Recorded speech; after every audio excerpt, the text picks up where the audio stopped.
What's up, everybody? It's Luke James, not the singer. If you're looking to get your music reviewed, you can hit up this email that's right here. But today, I'm going to hit you guys up with my indie top 10 list. Now, I know a lot of mainstream artists could still be considered indie because they're not working with big labels, but by indie, I just mean underground and upcoming. The term indie just works really well, and that's what I've been using for the past couple of years, so that's what you're going to get. Not going to explain that shit much further. If you want to see the full reviews for these projects, you know you can check the information box underneath this video. But right now we're going to jump right into it with our number 10 spot.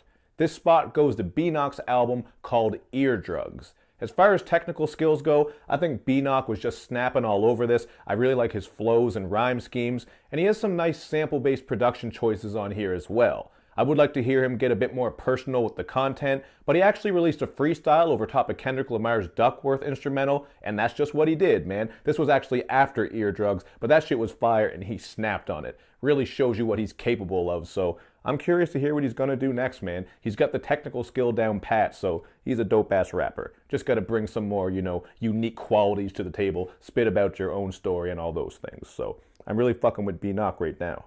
At number 9, we have Focus the Truth with his Q85 album. And this was just some good old-fashioned smash-you-in-the-mouth boom-bap hip-hop. There really wasn't anything too crazy happening with it, but he does have a strong mic presence. There are some nice bars on here as well as some good features. So you're going to want to check this out if you're a hip-hop head. Certainly some good shit on there.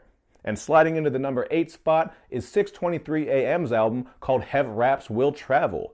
This one really shows off his versatility because he's got some more commercial jams on here, some mainstream trap bangers, some tracks for the ladies, some sophisticated, lavish tracks. He really is doing a lot on here and also bringing a bit of personal content on some songs. So this is a rapper who can really do a lot of different things, and I was impressed by that. So even when he's doing those mainstream sounds, by the way, he's pulling them off nicely. They don't really sound cheesy and wonky, so even though I'm not always into those tracks, I talk about it a little bit in the review, he still was doing his damn thing on there, and I like those introspective vibes as well. Now, Focus the Truth actually comes back again for the number 7 spot with his album called Love Will Get You Killed.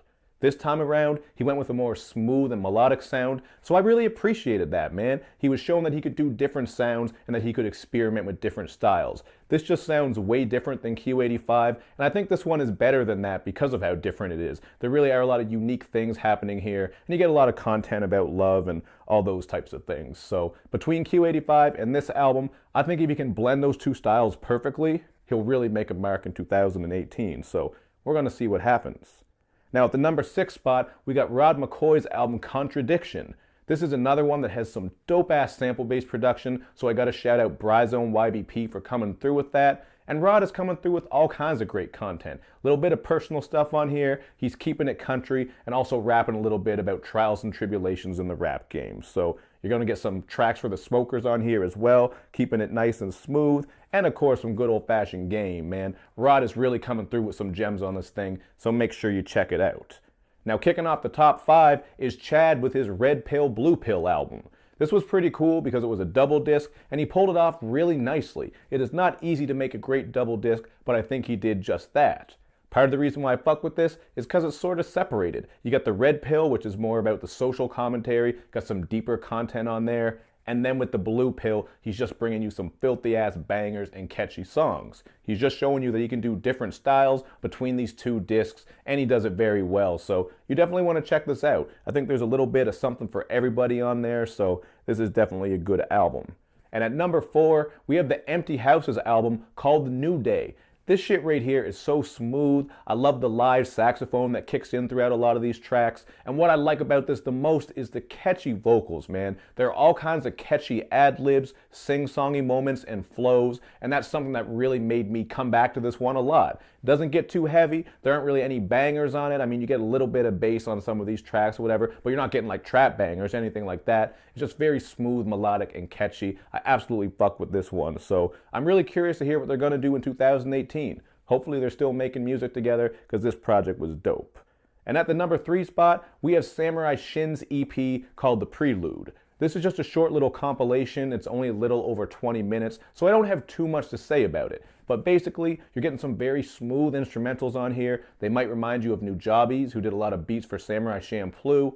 and you're getting some songs on here with high quality bars, man. Metaphor the Great in particular was snapping on his song, so I gotta shout him out. This is just a short little project. There's not a lot of skipping you're gonna be doing, so make sure you peep it. And the runner-up at the number 2 position is J. Coop and Last Name Good's album called Paid in America. What I love about this one, first of all, is a wide variety of production choices from Last Name Good. I like that he was bringing a different style for Coop to flow over. And then you're getting a lot of good content on here, man. This one is really dealing with things like money, power, respect, also some social dynamics that are going on, especially in America. So you're going to get a lot of great content, a wide variety of different beats, as I was talking about earlier. So this is a project that's really dope, well deserving of the number 2 spot. And in particular, I gotta say the song The Devil Wears Green is amazing. That was easily my favorite track on here, and I've been coming back to it a lot, so make sure you check this one out. And coming in at the number 1 spot, once again, is Dharma Rat with his album Times. Dharma Rat is always making these lists, and a lot of that has to do with how hard he works, man. He makes all his own beats, produces his own shit, writes it, raps it all. He goes hard, and has been doing that for a couple of years now. That's why he's always popping up.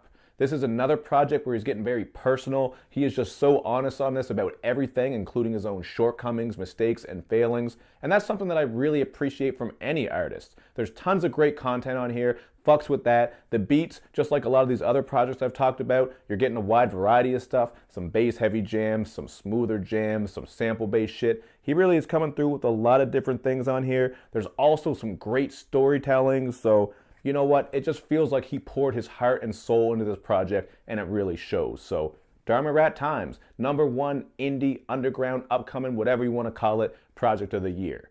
So there you have it. That's my list. I really hope you guys will check out these projects. Again, the links are in the information box.